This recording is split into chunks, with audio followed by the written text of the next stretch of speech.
आपको पता होगा कि पंजाब के मुख्यमंत्री हुआ करते थे सरदार बेअंत सिंह। बेअंत सिंह पंजाब के मुख्यमंत्री थे और कांग्रेस पार्टी से ताल्लुक रखते थे।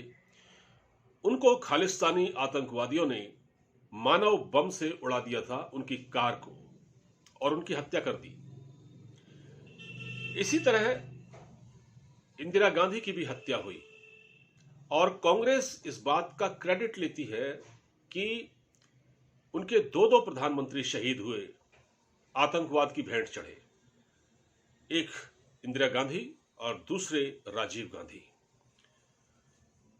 पंजाब का जिक्र मैं क्यों कर रहा हूं और उसे आतंकवाद से भी जोड़ रहा हूं?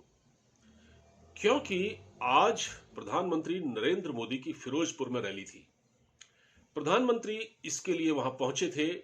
भटिंडा एयरपोर्ट पर वो उतरे, उनका हेलीकॉप्टर उतरा।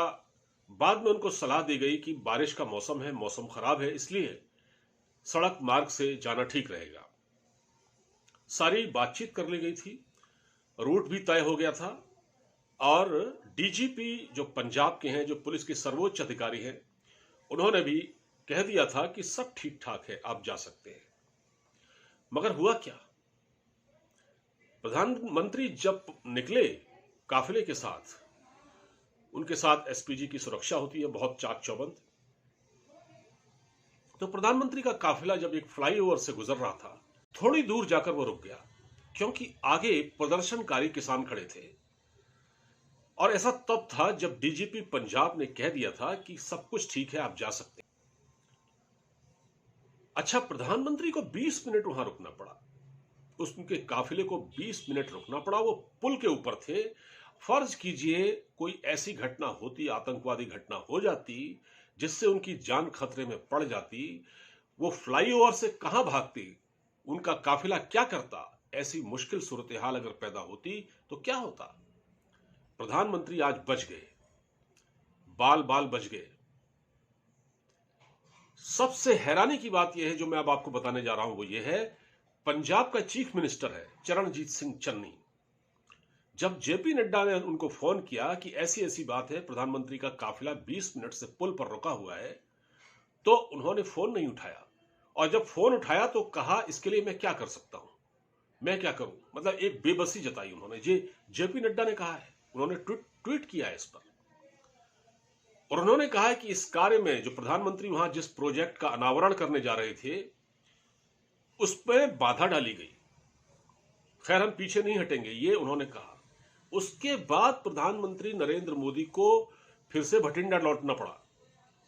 और जब वहां वो एयरपोर्ट पर थे, विमान में सवार होने से पहले उन्होंने अफसरों से कहा, अधिकारियों से कहा कि अपने मुख्यमंत्री को कह देना कि मैं जिंदा लौट रहा हूं।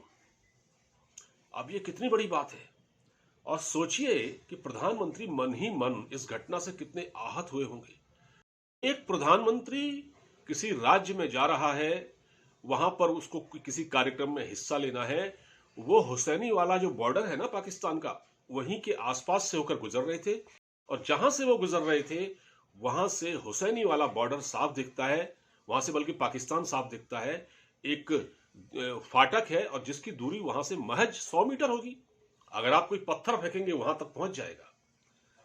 लेकिन इतना असंवेदनशील रवैया पंजाब सरकार का, मैं हैरान हूं कि पंजाब में कौन सी सरकार चल रही है, उसको कौन चला रहा है? उसको वो लोग चला रहे हैं जो ये कहते हैं कि हमारे दो दो प्रधानमंत्री शहीद हुए और एक चीफ मिनिस्टर शहीद हो गया आतंकवाद की घटना में।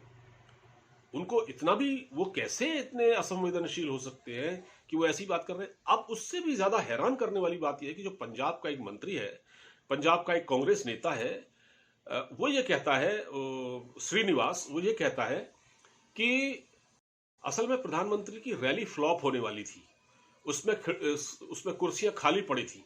तो जब प्रधानमंत्री को यह पता लगा कि वहां रैली में कोई आया ही नहीं है, बहुत कम लोग आए हैं, तो उन्होंने लौटने का बहाना बना लिया। इतने निचले स्तर पर जाकर कोई बात कर सकता है? पंजाब में कौन सी पार्टी राज कर रही है इस समय? कैप्टन अमरिंदर सिंह ने भी इस घटना की बड़ी निंदा की है। और मेरा ख्याल है कि जब तक कैप्टन अमरिंदर सिंह मुख्यमंत्री थे तब तक इतने बुरे हालात नहीं थे पंजाब के। लेकिन अब पंजाब की बागडोर किन लोगों के हाथ में है? कौन लोग हैं वो जो सरकार चला रहे हैं?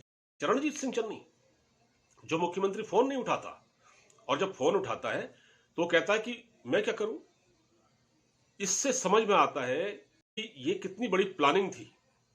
और सोचिए, अगर एक मोर्टार भी फेंक दिया गया होता तो आज लेने के देने पड़ जाते। वो तो अच्छा था कि प्रधानमंत्री के साथ एसपीजी के लोग थे और उनकी सुरक्षा पहले से ही बहुत चाक चौबंद रहती है। और जो रूट दिखाया गया था, जो रूट बताया गया था, उसमें कहीं पुलिस वाले नजर नहीं आए। 2-3 रूट तय किए जाते हैं, कहीं कोई पुलिस वाला नहीं था। और जब प्रधानमंत्री को उस रास्ते से गुजरना था तो वहां पर वो प्रदर्शनकारी किसान कैसे आ गए? किसने उनको इन्फॉर्म किया? माफ कीजिए, किसने उनको इन्फॉर्म किया कि प्रधानमंत्री वहां से निकल रहे हैं? कोई तो है। ये साजिश थी ना, बहुत बड़ी ये साजिश थी। और ट्विटर पर आज ट्रेंड कर रहा था सुबह से, बल्कि अभी भी ट्रेंड कर रहा है कि go back Modi, go back Modi trend कर रहा है। ये पहले से ही माहौल बनाया जा रहा था, लेकिन ये राज्य सरकार की जिम्मेदारी है, क्योंकि लॉ एंड ऑर्डर राज्य सरकार का जिम्मा है। देश का कोई मंत्री नहीं, बल्कि प्रधानमंत्री पंजाब के दौरे पर था और वो सुरक्षित लौट आए। ये बहुत बड़ी बात है। और उन्होंने जो बात कही है पंजाब के अधिकारियों से एयरपोर्ट पर कि चन्नी से कह देना, अपने मुख्यमंत्री से कह देना कि मैं जिंदा लौट पाया हूं, इसने पंजाब सरकार के मुंह पर करारा तमाचा मारा है। और पंजाब सरकार की जो मुख्यमंत्री है उनके मुंह पर एक तरह से कालिख पोत दी है। ये बहुत बड़ी घटना है, इसको आप हल्के में नहीं ले सकते। पंजाब जो है बॉर्डर है, पंजाब का एक सीमावर्ती स्टेट है, जो जिसकी सीमाएं पाकिस्तान से लगी हुई हैं। वहां आईएसआई के स्लीपर सेल काम करते हैं। अगर सोचिए, अगर किसी को पता लग गया होता, आईएसआई के कुछ लोगों को पता लग गया होता तो क्या होता?